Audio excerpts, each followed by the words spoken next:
this is the point which I equation. Here we were talking about this for here one parameter that exists for 6 tests for the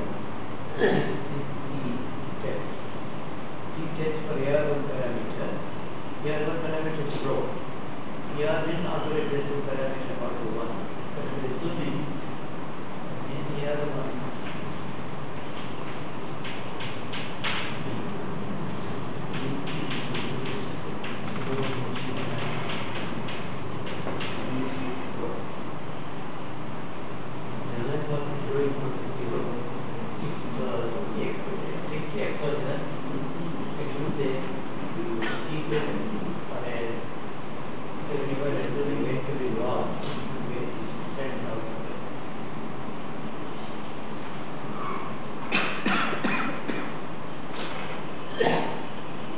One question.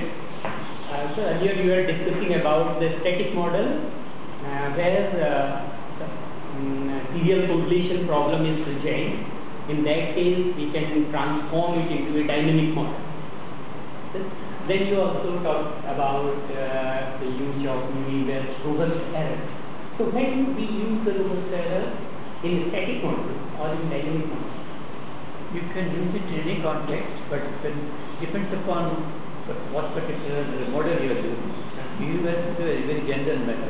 If we are using a static model, and in the static model autocorrelation or serial correlation is present, and we are using the robust error, our results are we can use two vertexes.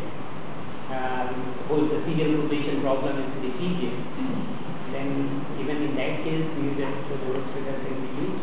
It is a very general method, but you can use in any case you can use universe. But universe requires special calculation. Like these days, all the software have the built. In the software, the option is available. We can opt for robust error. So is it okay in the presence of serial correlation if we are estimating a static model and we are using robust error, our model is okay or no?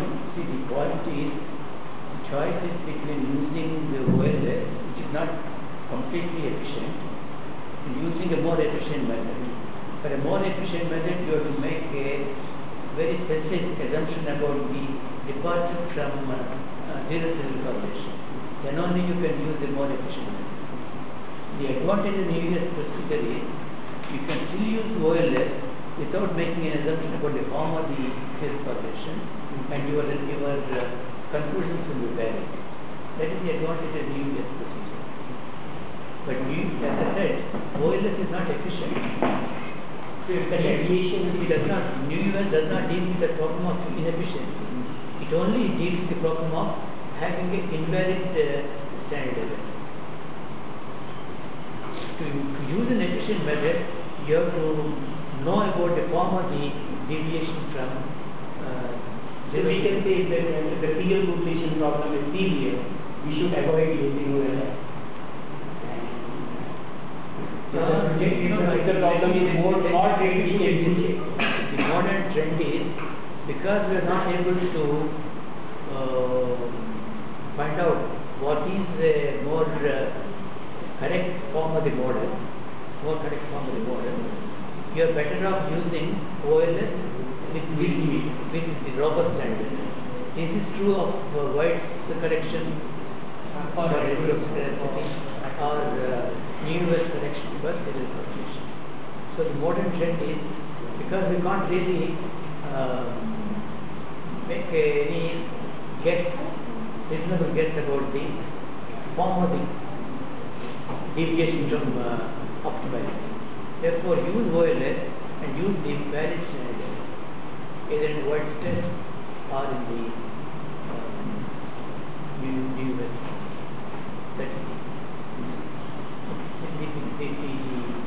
currently it is the universe formula that is preferred to using a FGLS. FGLS is feasible generalized least squares procedure. Feasible generalized least squares assumes that you are using a more efficient estimator. But FGLS is not preferred as much as the universe Sir, I want to point out in this dynamic distributed lag model, because this coefficient of xt is beta, and coefficient of xt minus 1 comes out to beta multiplied with rho. So how this xt minus 1 coefficient is distributed? This is beta rho xt minus 1. So there is no the system is used to find out whether it is a single correlation problem or it is a multiplication problem. And this is called the common factor test. Common factor test, if you see the common factor, then this will work. This will be the product of this coefficient and the coefficient below. So there is a separate test for that. So you have a single correlation problem or a multiplication problem. Common factor test must have a correct Understood. yeah. There is a separate test for that.